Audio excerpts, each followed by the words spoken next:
Welcome to my YouTube channel maths with PB sir. WBSLST 2025 10 marks আজকে গুরুত্বপূর্ণ শুনানি হয়ে গেল। সেই সংক্রান্ত তথ্য এবং আগামী 11-12-এর যে প্যানেল প্রকাশের কথা সেই সংক্রান্ত তথ্য নিয়ে আজকের ভিডিও। যে সমস্ত ভিউয়ার্সরা প্রথমবার চ্যানেলটি দেখছেন অবশ্যই চ্যানেলটি সাবস্ক্রাইব করে দেবেন এবং পাশে থাকা বেল আইকনটি প্রেস করবেন নিত্য নতুন খবরাখবর বিভিন্ন চাকরি সংক্রান্ত পাওয়ার জন্য।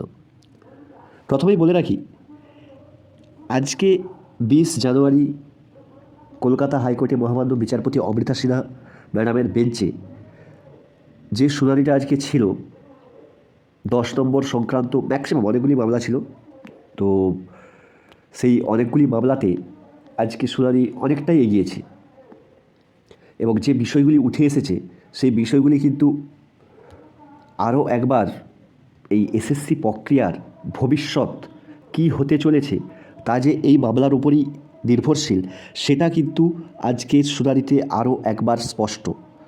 কারণ আজকে বিভিন্ন যে প্যারা টিচার এবং কন্ট্রাকচুয়াল টিচারদের আইনজীবী যখন তাদের মামলাটা মেনশন করার চেষ্টা করেন, তাদের মামলাটা শোনার কথা বলেন, তখন কিন্তু বিচারপতি জানিয়ে দেন যে এই 10 নম্বরটা আদৌ ভ্যালিড কি না সেটা আগে আমাদের বিচার্য, সেটা আগে বিচার করতে হবে। যদি 10 নম্বর ভ্যালিড হয় তাহলে কিন্তু পরবর্তী ওনাদের মামলাটা প্যারা টিচার এবং কন্ট্রাকচুয়াল টিচারদের মামলাটা শুনবে।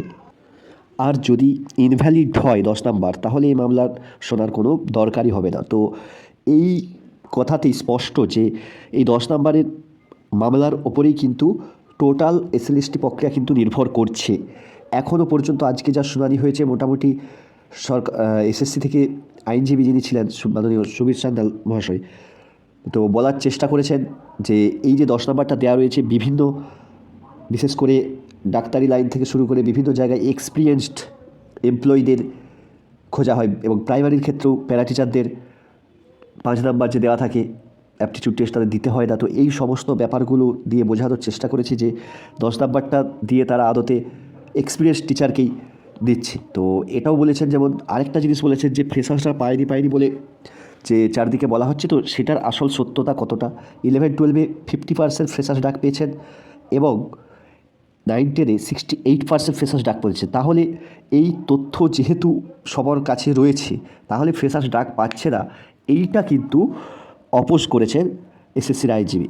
তো এই জিনিসগুলো উঠে এসেছে, যদিও কতটা বাস্তবতা কোন কোন সাবজেক্টে 11-12-এ কোনো ফ্রেশার্সই ডাক পায়নি, বিশেষ করে জেনারেল ক্যাটাগরিতে, সেটা সকলেই জানি। তো জেনারেল ক্যাটাগরিতে ম্যাক্সিমাম সাবজেক্টে কিন্তু ফ্রেশার্সরা খুব কম ডাক পেয়েছে, এটা বাস্তব সত্য। কিন্তু এই অংশটা কেউ তুলে ধরছে না। এই অংশটা তুলে ধরলে হয়তো অন্যভাবে ব্যাপারটা দেখা হতো, কিন্তু এই অংশটা কেউ তুলে ধরছে না। টোটালের উপরে 50%, অবশ্যই বিভিন্ন ক্যাটাগরি কাস্ট ওয়াইজ যে ডাকা হয়েছে, বিভিন্ন ক্যাটাগরি ওয়াইজ কিন্তু ফ্রেশার্সরা অনেকেই ডাক পেয়েছে। তো এটা সত্য, যেমন ইডাব্লিউ সম্পূর্ণ ফ্রেশার্সরা ডাক পেয়েছে, সেরকমই বিভিন্ন ক্যাটাগরিতেও ম্যাক্সিমাম ফ্রেশার্সরা ডাক পেয়েছে। কিন্তু জেনারেলের ক্ষেত্রে ফ্রেশার্সরা কতটা ডাক পেয়েছে, কতটা শতাংশ, সেটা বললে বোধ হয় আরও জিনিসটা ভালো হতো যে ফ্রেশার্সরা সত্যিই কতটা ডাক পেয়েছে। তো এটা জেনারেল যারা রয়েছেন চাকরি প্রার্থী তাদের বঞ্চনার কথা, তো এটা কোর্টে কেউ তুলে ধরেনি, প্রথম কথা। দ্বিতীয় কথা, অবশ্যই হ্যাঁ ফ্রেশার্সরা ডাক পেয়েছে, এটা সত্য, এটার বাস্তবতা রয়েছে।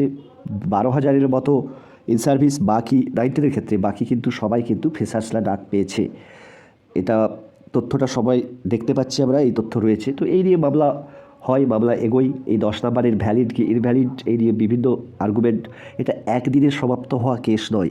আজকে শুনানিতে আরও স্পষ্ট, আরও আর্গুমেন্ট হবে এবং অপোজিট পক্ষেরও শোনা হবে। তো 3 তারিখ 3 ফেব্রুয়ারি আবার নেক্সট হিয়ারিং রয়েছে, তো সেদিন অনেকটাই শুনানি এগোবে আশা করছি। তো ততদিন পর্যন্ত কিন্তু এসএসসির ভাগ্য ঝুলেই রইল। তো এই 10 নম্বর এক্সপিরিয়েন্স মার্কসের ওপরে যেটা সব থেকে বেশি নির্ভর করছে, দেখুন 9-10-এর কিন্তু এখনও কোনো রকম ভেরিফিকেশান আপডেট আজ অবধি কোনো আপডেট নেই।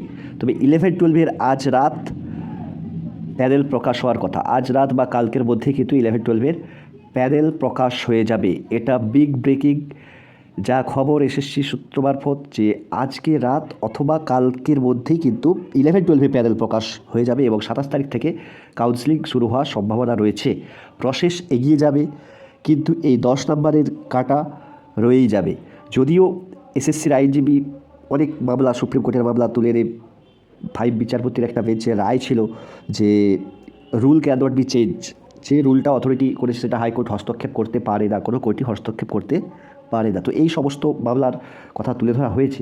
তো অনেকটাই এগিয়ে এসএসসি এবং রাজ্য সরকার এই 10 নম্বর কেস জেতার দিকে অনেকটাই এগিয়ে। তবুও যেহেতু মামলা এখনও পর্যন্ত ডিসপোজড অফ হয়নি, সমাপ্ত না হওয়ার কারণে কিন্তু ভয় রয়েছে।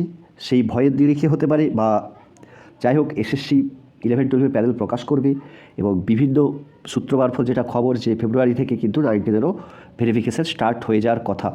ভেরিফিকেশান 9-10-এর ফেব্রুয়ারি থেকে, এবং এখন যেটা হবে সেটা হচ্ছে 11-12-এর প্যানেল প্রকাশ আজ রাত বা আগামীকাল। এটাই খবর আপাতত।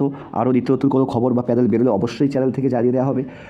যে সমস্ত ভিউয়ার্সরা প্রথমবার চ্যানেলটি দেখছেন অবশ্যই চ্যানেলটি সাবস্ক্রাইব করবে এবং এই চ্যানেলে যাবতীয় যা তথ্য দেওয়া হয় তা কিন্তু অথেন্টিক এবং বিশ্লেষণ করেই দেওয়া হয়। অবশ্যই যাদের ভালো লাগবে ভিডিওটি লাইক করে দেবেন এবং বন্ধুদের মধ্যে শেয়ার করবেন।